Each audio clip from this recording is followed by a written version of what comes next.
Séance à domicile de portage en écharpe. Anne-Cécile et Philippe sont les parents d'une petite Clémence âgée de 8 mois.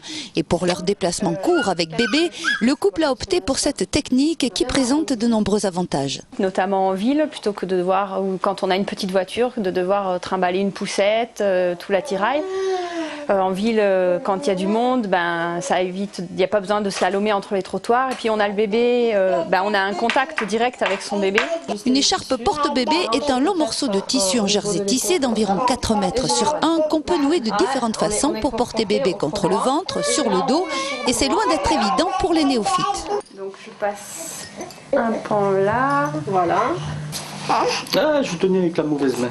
L'assise n'est pas suffisamment enveloppée par le tissu. Il faudrait vraiment que le tissu de la poche là vienne jusqu'à l'arrière de ses genoux ici. La qualité du nouage est primordiale pour la position du bébé. Le tissu doit bien épouser son dos, d'où la nécessité de suivre des ateliers tels que celui-ci et certains conseils de base.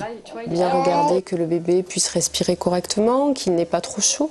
L'écharpe, c'est une épaisseur de tissu, donc à prendre en compte dans la façon dont on habille le bébé. Ne pas rester en plein soleil, mettre un chapeau, couvrir les extrémités qui ne sont pas couvertes par l'écharpe. Donc c'est une écoute permanente du bébé pendant qu'on porte. Le portage en écharpe se structure. La FPB, l'Association française de portage de bébés, a été créée pour former des personnes comme Anne-Rose qui puissent transmettre les bonnes techniques. Dimanche prochain, le 26 avril à 15 h, elle expliquera cette méthode lors du salon Vivez Nature au Parc des Expositions.